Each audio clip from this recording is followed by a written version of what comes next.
ఖమ్మంలో హైటెన్షన్ నెలకొంది. కలెక్టరేట్ ప్రాంతంలో పేదల ఇళ్లని కూల్చివేస్తున్నారు అధికారులు. వెలుగుమట్లలోని 60 ఎకరాల భూదాన్ భూముల్లో 600 కుటుంబాలు ఖాళీ చేయించి కూల్చివేతలు చేపడుతున్నారు. వేలాది మంది పోలీసుల పహార మధ్యలో ఆపరేషన్ కొనసాగుతోంది.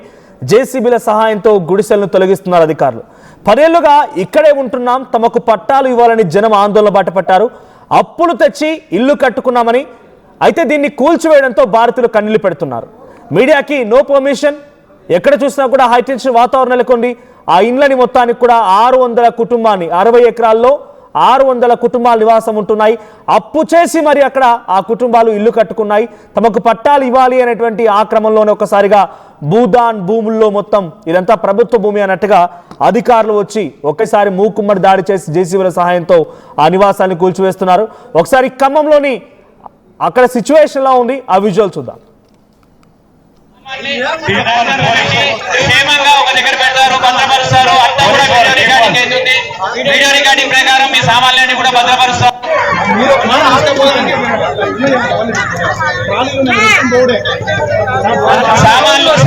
సామాన్లు షిఫ్టింగ్ సిబ్బంది మీ సామాన్ని క్షేమంగా ఒక దగ్గర పెడతారు, భద్రపరుస్తారు. అంతా కూడా వీడియో రికార్డింగ్ ప్రకారం మీ సామాన్యాన్ని కూడా భద్రపరుస్తారు.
దానికి ఎట్లా ఎలా చేశారు సార్?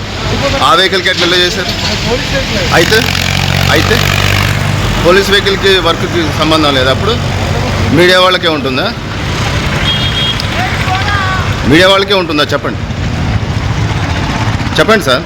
ఆ వెహికల్ ఎలా చేశారు కదా, రూల్ ఉంది కదా, ఇప్పుడు వర్క్ జరుగుతుందని పంపట్లేదు అన్నారు. ఎవరికైనా ఒకటే ఉంటుంది కదా చట్టం. పోలీసు వాళ్ళకి ఒకటి, వేరే వాళ్ళకి ఒకటి ఉంటుందా? ఉండదు కదా. చెప్పండి ఏదో ఒకటి.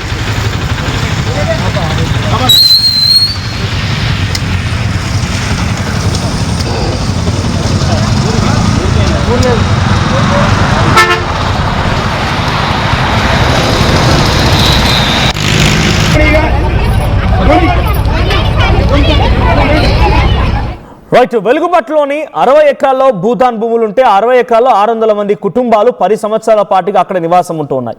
గుడిసెలు వేసుకున్నారు, చిన్న చిన్న గుడారాలు కట్టుకున్నారు, చిన్న చిన్న పక్కాయిలు నిర్మించుకునే ప్రయత్నం చేశారు.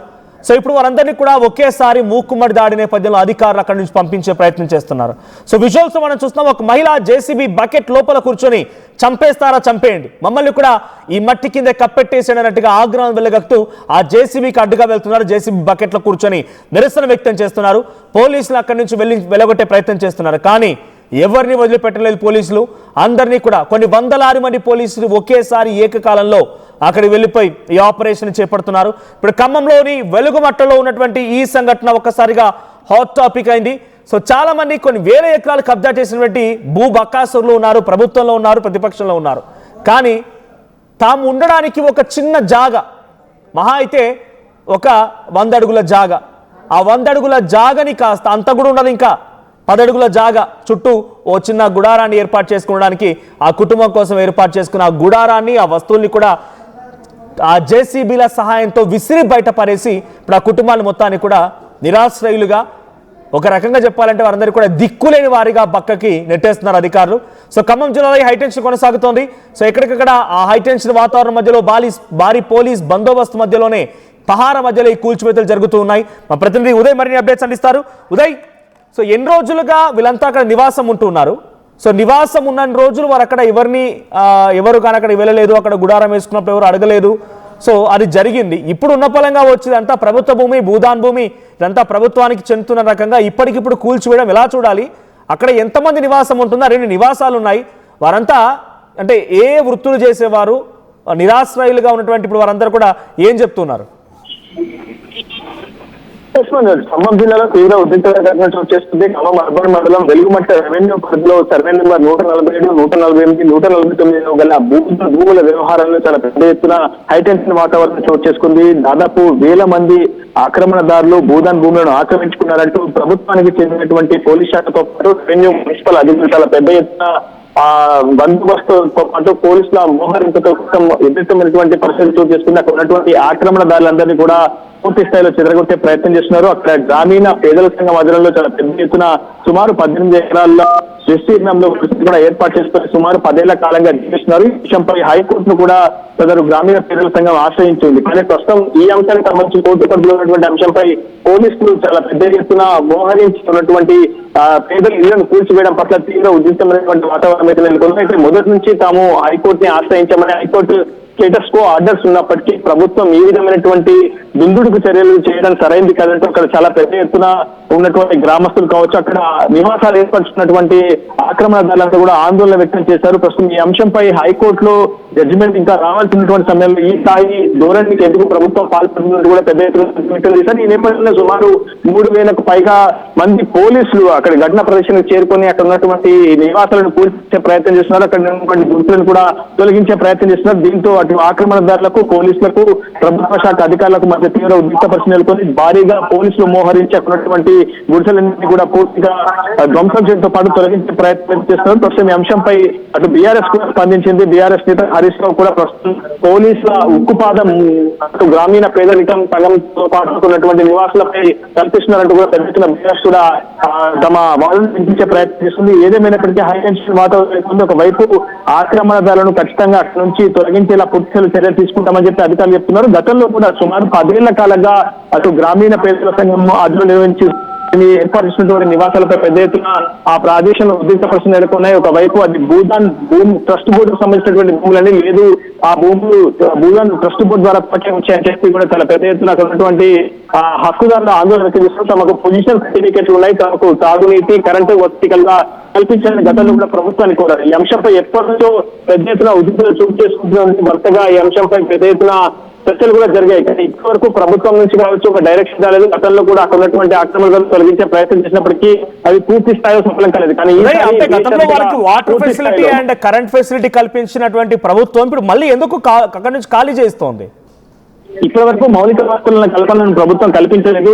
కల్పించాలని గతంలో కూడా దాదాపు 7 ఏళ్ల కాలంగా వాళ్ళంతా కూడా ఫైట్ చేస్తున్నారు. గతంలో కలెక్టర్లకు వినతి పత్రాలు కూడా ఇచ్చారు. గతంలో కలెక్టర్లుగా పనిచేసినటువంటి వ్యక్తులు కూడా ఇక్కడ ఏర్పాటు చేసినటువంటి నివాసాలను కూడా తొలగించారు, పెద్ద ఎత్తున ప్రయత్నాలు చేస్తారు. కానీ ఏది సఫలం కాలేదు. గతంలో ఈ ప్రదేశం అంతా కూడా పెద్ద భూముల ధరలు పలకలేదు. కానీ ఖమ్మంలో కొత్త కలెక్టరేట్ నిర్మించిన తర్వాత పూర్తిగా ఒకసారి అక్కడ రియల్ మాఫియా పెరిగిపోయింది, రియల్ భూమి కూడా పెరిగింది. దీంతో ఒకవైపు రియల్ వెంచర్లు వేసేటువంటి వ్యక్తులు కూడా ఈ భూములపై కనీసాన్ని పెద్ద ఎత్తున చర్చ జరిగాయి. ఒకవైపు రియల్ మాఫియాకు మద్దతు పలకడంతోనే ఇక్కడ ఉన్నటువంటి గ్రామీణ పేదలను తొలగించడం ద్వారా రియల్ మాఫియాకి ఈ భూములను అప్పగించడానికే పెద్ద ఎత్తున ప్రభుత్వం కుట్ర చేస్తుందని కూడా అక్కడ ఉన్నటువంటి గ్రామీణ పేదలైతే అభిప్రాయం వ్యక్తం చేస్తున్నారు, ఆరోపిస్తున్నారు. ఏదేమైనప్పటికీ ఈ అంశంపై ఒకవైపు హైకోర్టులో చర్చ జరుగుతున్నటువంటి సమయంలో ఇలా అటు ఏకంగా ప్రభుత్వం సంబంధించినటువంటి శాఖల అధికారులు కావచ్చు, పోలీసులు పెద్ద ఎత్తున మోహరించి అక్కడ ఉన్నటువంటి నివాసాలను కూల్చివేసే ప్రయత్నం చేయడం సరైంది కాదని విపక్షాలు పెద్ద ఎత్తున ఆరోపిస్తున్నాయి. Manoj, right, thank you Uday. So మొత్తంగా ఖమ్మంలో హైటెన్షన్ వాతావరణం నెలకొంది. వెలుగుమట్లలోని 60 ఎకరాల భూదాన్ భూముల్ని తిరిగి ఆక్రమించుకునేటువంటి ప్రయత్నంలో ప్రభుత్వం అధికారులు చేస్తున్నారు. 600 కుటుంబాలు మొత్తాన్ని కూడా నిరాశ్రయం చేసి అక్కడ జేసీబీల సహాయంతో వాళ్ళు ఏర్పాటు చేసుకున్న చిన్న చిన్న గుడారాలని, చిన్న చిన్న ఇళ్ళని, పక్కా ఇళ్ళని కూడా కూల్చివేసే ప్రయత్నం చేస్తున్నారు. 600 కుటుంబాలు ఇప్పుడు రోడ్డున పడ్డాయి. తమకి న్యాయం చేయాలి, మాకు ఈ పుల్ల పట్టాలు ఇవ్వాలని చెప్పి వారంతా ఆందోళన బాట పట్టడంతో ఒక్కసారిగా ఇక్కడ హైటెన్షన్ నెలకొంది. సో పెద్ద ఎత్తున అక్కడ మహిళలంతా కూడా జేసీబీలకు అడ్డుగా వెళ్తున్నారు. తాము కూల్చేటువంటి ప్రయత్నం చేస్తుంటే చంపేయండి మమ్మల్ని అంటూ కూడా అక్కడ వారంతా ఆందోళన చేపడుతున్నారు. హైటెన్షన్ వాతావరణం మధ్యలోనే అక్కడ ఉన్నటువంటి 60 ఎకరాల భూమిని తిరిగి జప్తు చేసుకునే ప్రయత్నం ప్రభుత్వం చేస్తోంది. ఒకసారి అక్కడ ఎటువంటి హైటెన్షన్ ఉంది, పోలీసులు అక్కడ ఉన్నటువంటి ఆ సామాన్య మధ్యతరగతి కుటుంబాలపైన, జీవితాలపైన ఎలా లాఠీలు జులిపిస్తున్నారో ఆ విజువల్ చూద్దాం.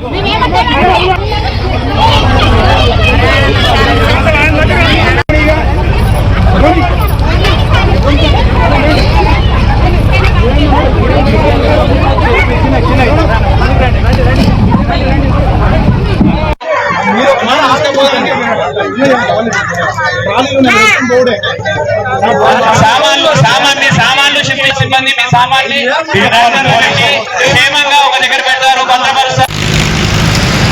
దానికి ఎట్లా ఎలా చేశారు సార్? ఆ వెహికల్కి ఎట్లా ఎలా చేశారు? అయితే పోలీస్ వెహికల్కి వర్క్కి సంబంధం లేదు. అప్పుడు మీడియా వాళ్ళకే ఉంటుందా? మీడియా వాళ్ళకే ఉంటుందా? చెప్పండి సార్. ఆ వెహికల్ ఎలా చేశారు కదా, రూల్ ఉంది కదా, ఇప్పుడు వర్క్ జరుగుతుందని పంపట్లేదు అన్నారు. ఎవరికైనా ఒకటే ఉంటుంది కదా చట్టం. పోలీసు వాళ్ళకి ఒకటి, వేరే వాళ్ళకి ఒకటి ఉంటుందా? ఉండదు కదా. చెప్పండి ఏదో ఒకటి.